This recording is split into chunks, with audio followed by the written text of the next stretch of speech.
this new hobby of mine might really age me, but I'm okay with it.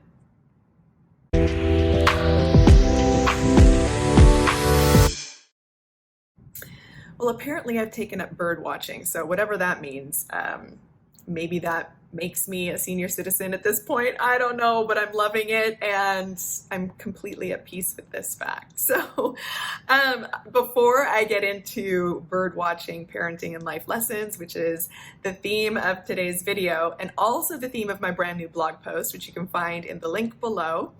If you're familiar with my blog, I like to deviate from the norm, which is basically sharing everything that keeps me somewhat sane, fit, and alive in the adulthood.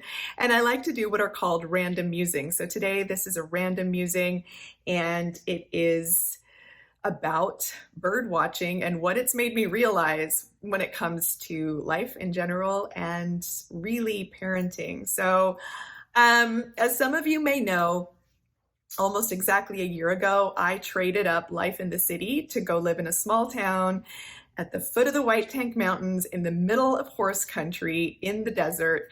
And honestly, it has been one of the best decisions that I've ever made, not just for myself, but for my kids. I made that decision. Well, I'll get into that in a minute. Anyway, so living out in basically the countryside, we have been exposed to so much wildlife. It's been incredible. Everything from bobcats to coyotes, every type of bird you could imagine. I haven't seen snakes yet, but my neighbor had one on her front porch the other day. My other neighbor had one in her house. What else? There are deer and owls. I haven't seen those yet, but I'm looking out for them. And just so many cool and amazing critters. And some of my favorite have become quail. I've become completely enamored with quail. Bunnies also, we've got a lot of those. We don't have squirrels, we have bunnies instead.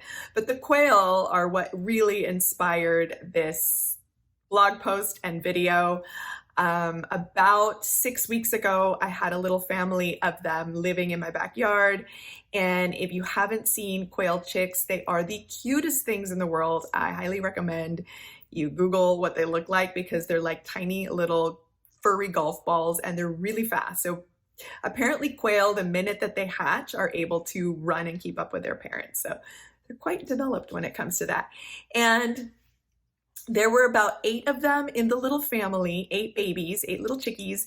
And my kids and I were just fascinated by them. You know, we're city slickers with country hearts. And so here we are finally getting to see something so amazing and really adorable. And it was wonderful until it wasn't wonderful anymore. And that came about because over the course of about a week and a half, a baby chick would go missing here and there. And it ended up being that we have these birds called grackles in the area, and they're not native to the Southwest. They're native to the Northeast, but for some reason they have come here and they have wreaked havoc on the native bird ecosystem. They're just nasty birds. They kill to kill. And these little babies were being killed senselessly. They weren't even being eaten. They were just being drilled into and just killed. And I kind of figured that out towards the end. I had become a little bit obsessive with these birds because they were so cute. And I just wanted to keep an eye and make sure that I could somehow protect them, which in my logic brain, I know that there's not anything you can really do to get between nature and nature. And so I did my best, but we did become really emotionally attached to these little things. I would definitely not make a good farm girl because I wouldn't be able to easily deal with the natural deaths that occur in the animal kingdom. But what was so interesting to me observing these little things was that the parents were so intuitive and so caring for their little chicks. The dad would always stand up at the top of my fence and just watch for predators. Unfortunately, he wasn't fast enough or swift enough to keep up with the grackles. Grackles are similar to crow, so they're quite big and they have really big sharp beaks, and they're just not so nice. But the dad would always sit up on the fence and watch his wife and kids running around, and he had this special call to warn them if there was another bird coming by or if I was coming out to put water in the little water dishes I had set up for them. And it was incredible because even with such a large brood, they always were so aware of where all their little chicks were.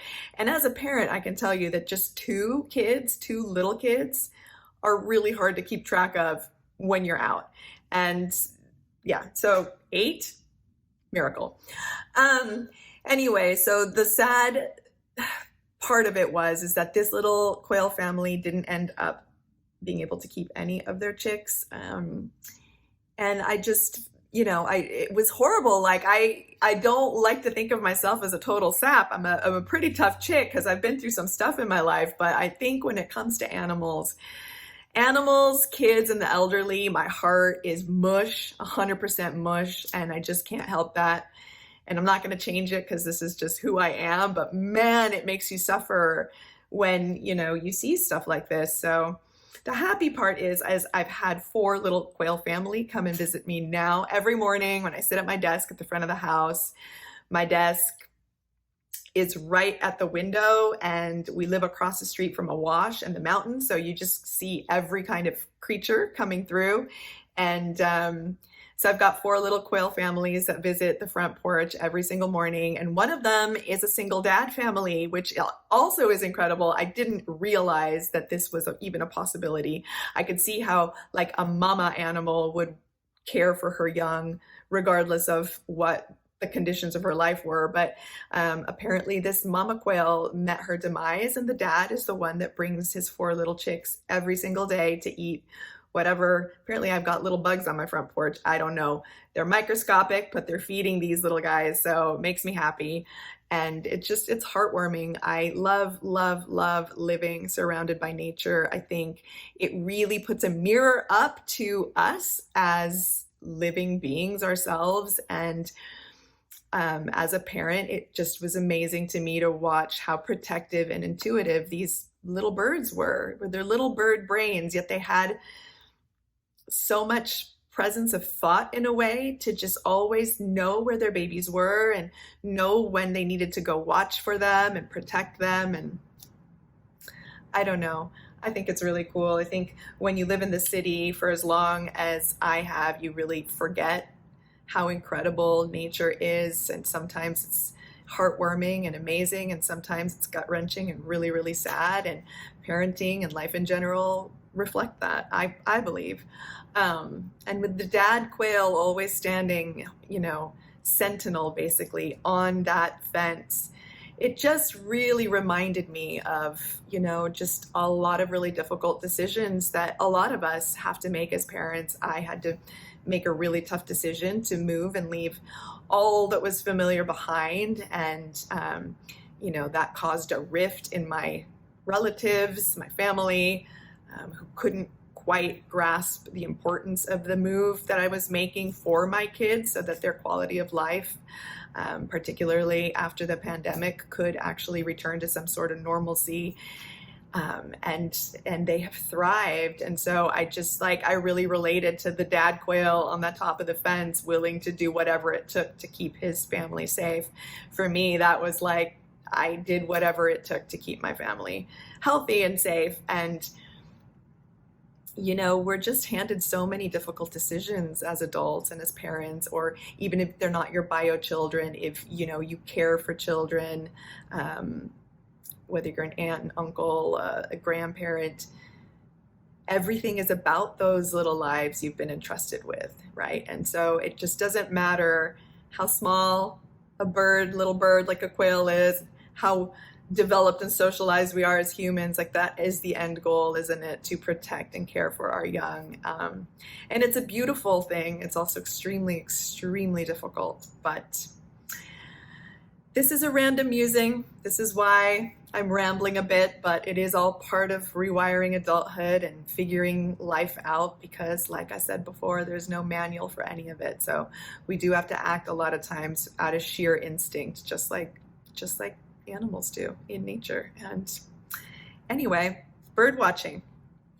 It's really cool. I highly recommend it, even if you are not in your midlife like I am. Watching all sorts of nature, it's great. I wish I would have moved to the countryside a lot sooner, but here we are now. I hope you've enjoyed this. If you want to read my blog post where I go in a little bit deeper when it comes to my observations of bird watching, parenting, and life lessons, the link is below.